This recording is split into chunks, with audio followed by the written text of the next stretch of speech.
You ever have that feeling on Christmas where you're just going through the motions? You're there, you're smiling, but on the inside, it feels like you're watching a movie of your own life, and you can't quite connect with it.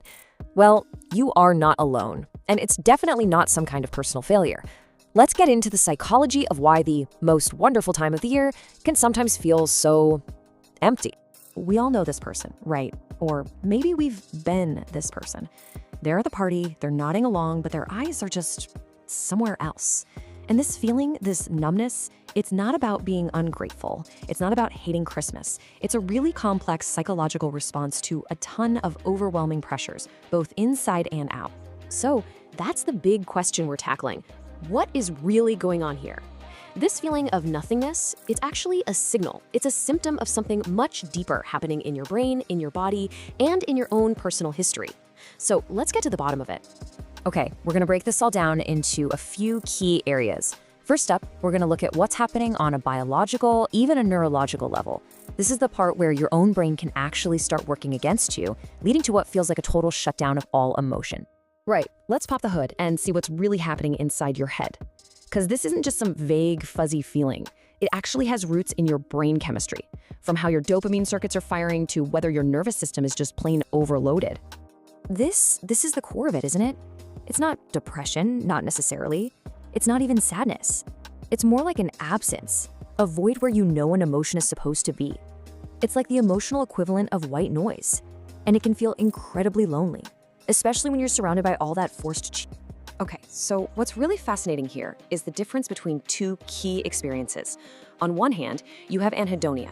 That's when your brain's pleasure circuits are basically offline. The wiring is just not firing. On the other hand, you've got emotional blunting. That's more like you can see the pleasure behind a frosted window. You know it should feel good, but you just can't feel the warmth. And they require totally different approaches. For anhedonia, something like a dopamine fast, just taking a break from all stimulation, can help your brain reset. Think about it for a second. The flashing lights, the Christmas music on a loop, the constant chatter, the smells of 10 different foods.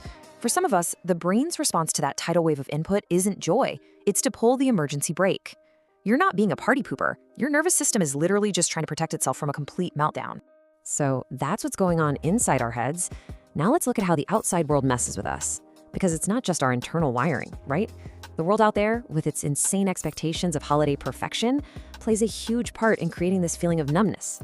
You know exactly what this is. You're scrolling and you see the matching family pajamas, the perfect tree, the mountain of presents. And you're comparing your messy, complicated real-life internal world to someone else's carefully polished highlight reel. It is a game you are designed to lose every single time. And this isn't just a bad feeling, it has a direct effect on your brain. That constant comparison creates shame. It creates this feeling that your emotional flatness is your fault, that you're failing at being happy. And shame is an inhibitor. It shuts down vulnerability. And without vulnerability, you can't have real connection. And without connection, well, there's no joy. It's a brutal cycle. And this illustrates such a wild paradox about our brains. We spend weeks, sometimes months, planning and dreaming about Christmas. That buildup, the anticipation, that's when our brain gets its biggest dopamine hit. So when the day actually gets here, it can feel like a bit of a come down. That can lead to a weird sense of disappointment and emptiness, even if everything goes perfectly. You ever feel like you have to go to another family party? When that happens, your nervous system doesn't register it as fun. It registers it as a chore, as forced labor. So you might be smiling on the outside, but your body is in a low-grade stress response. And it is basically impossible to feel genuine joy when you're in labor mode. So how do you even begin to fight back against all this? Well, look, these aren't huge, life-altering changes. Think of them as small, tactical acts of rebellion to reclaim your own mental space. Just stop the comparison machine for a couple of days. Pull yourself into the now, even for just 5 seconds. And give yourself permission to protect your energy. It's about taking back a tiny bit of control. And finally, for the last piece of this puzzle, we have to look backwards to understand why we feel what we feel right now.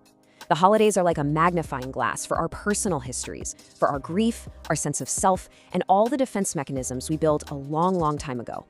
I mean, this image, it's just so powerful, isn't it? Christmas makes absence feel so much bigger. Whether it's the chair of someone who's passed away, a relationship that's over, or even the person you used to be, that empty space can be deafening. It can make all the celebration feel hollow or even cruel. Your brain just cannot process these two opposing commands at the same time. It's like trying to slam on the gas and the brake pedals simultaneously. And what happens? The whole system just stalls out. You get emotional paralysis. You're stuck, unable to feel the joy of the present or fully process the grief of the past. You know this one. You go home for the holidays, and suddenly you're cast in an old role you've worked so hard to outgrow. But to your family, you're still that person. And that invalidation of who you are today is so jarring. You can't be authentic, so you dissociate. You emotionally check out. It's just a way to cope. Now, this is a deep one. If, when you were a kid, getting excited for the holidays often led to a big letdown, maybe parents fighting or promises being broken, your brain learned a very powerful lesson. Don't get your hopes up. It's a survival strategy. You protect yourself from future disappointment by preemptively shutting down any sense of excitement or desire. So the way forward isn't to suppress all this stuff, it's to acknowledge it, to give a voice to the grief, to assert the person you are today with just one small boundary, and to start reteaching your brain that it's safe to want things again, even if you just start with something as simple as wanting a hot cup of coffee. So after looking at our brains, at all the external pressures, and at our pasts, it really all comes down to one final, powerful idea. It's about a choice about the story we decide to live inside of. This is that deep, sometimes terrifying awareness that can surface in those quiet holiday moments. You look around the table and you are suddenly hit by the temporary nature of it all. And that realization can be absolutely crushing, making everything feel, well, pointless. And this right here is the choice we all have. We can't change the fact that life is temporary, but we can change the conclusion we draw from that fact. Does its temporary nature make it all pointless? Or does its temporary nature make every single moment infinitely precious? And that's really the ultimate question, isn't it? The feeling of nothingness so often comes from living in that story of pointlessness. But the story of preciousness, even with all the pain and grief and imperfection, that story holds the key to finding meaning again. The choice, always, is yours.